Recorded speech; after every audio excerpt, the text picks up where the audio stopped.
REKA is a beautiful dark exploration game focusing on base building and crafting. In this game, you'll build your own magical space while exploring a world filled with folklore and mystery, where you'll discover the magic within everyday life, crafting potions, helping villagers, and building your enchanted chicken-legged cottage. Curious how a game focused on crafting and folklore can keep you hooked? Well, in this video, I'll be sharing what I enjoyed in the game, along with some areas that I think could use a bit of improvement. Hopefully by the end, you'll have a good sense of whether or not this game is for you. Just a gentle reminder that the game's still in early access, so expect updates and new content. Thank you to the developers for giving us a key to the game, and just a heads up, while we've been given a key, all opinions shared here are our own. So here are 5 things you need to know before playing REKA. In REKA, you play as a young witch named REKA who's learning magic from the famous Baba Yaga. The game takes place in a magical world filled with forests, swamps, and olden villages where you explore and discover secrets about your mentor and the land. As you wander through the beautiful autumn landscapes, you'll uncover the mysteries of witchcraft.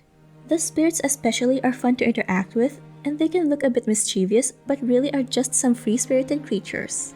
Then we have the villagers. They have different personalities to offer, but ultimately you can recognize that they're not free from hardships. And this brings the world of REKA to life for me. The story is inspired by old Slavic folklore, so if you're into legends and myths, you'll enjoy the magical vibe of the game. Even if you're not familiar with the folklore, the game does a great job of making the world feel magical and mysterious. My only gripe is that I feel that the storyline is too short, especially since it's pretty immersive, but I'm definitely looking forward to the next updates. Moving on to the exploration part of the game. As you explore the game's world, you'll gather materials, do quests for villagers, and figure out puzzles. It did take me a minute to get used to exploring, maybe because of the setting. It's dark and filled with a lot of greenery, or orange since the game feels like it's in autumn. One of my favorite parts is that you'll travel through procedurally generated landscapes filled with forests, swamps, and villages, encountering spirits, wildlife, and a variety of secrets along the way. So no two games are the same. And don't worry, exploration is quite intuitive in this game, so you get used to it as you progress through the story, especially with identifiers and the map to help you along. Along the way, you'll meet different villagers and spirits who either help you out or give you challenges to complete. Though there aren't a ton of characters, the ones you meet are memorable enough and add to the magical feel of the game. Collecting materials can get addicting, especially with magic that lets you gather multiple items, and from afar. Not to mention the badass animation. These ingredients or materials you gather will let you cook meals or craft potions and items that play a big role in the game, like customizing your hut. You get to design a rustic chicken-legged cottage where you can practice magic and decorate however you like. The building system can be a bit tricky, especially when you try to place walls and floors. But once you get the hang of it, it's fun to create your own cozy cottage and personalize it however you want. You'll obtain materials and furniture through quests and interacting with objects scattered throughout the world. And when you're decorating your home, the level of detail and options available make it easy to create something that feels personal and unique. The game also features a fully customizable character creator, allowing you to shape your own witch. The options aren't as extensive as I would have liked, but then again, every option gives you an enchanting vibe, letting you create your stunning little witch that feels part of the game's world. Nothing over the top, but definitely heroine material.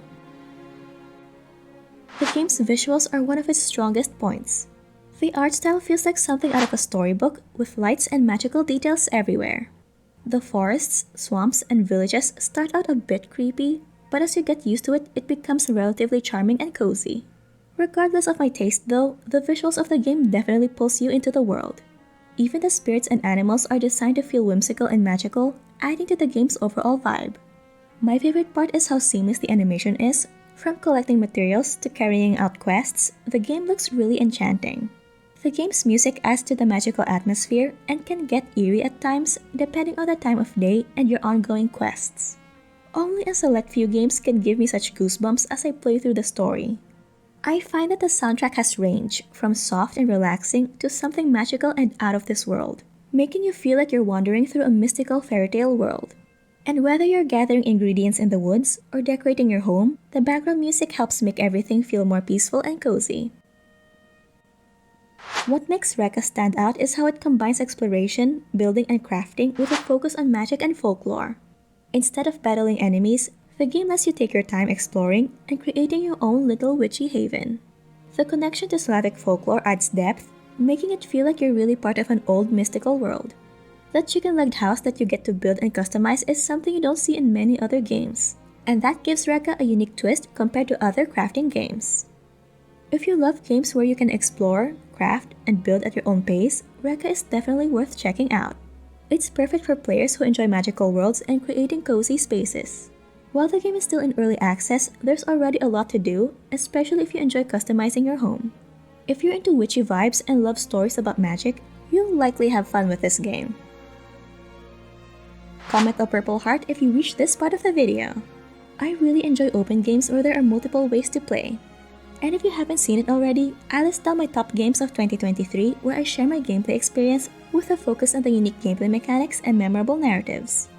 So if you enjoy games like these, definitely check this out. Stay awesome, gamers!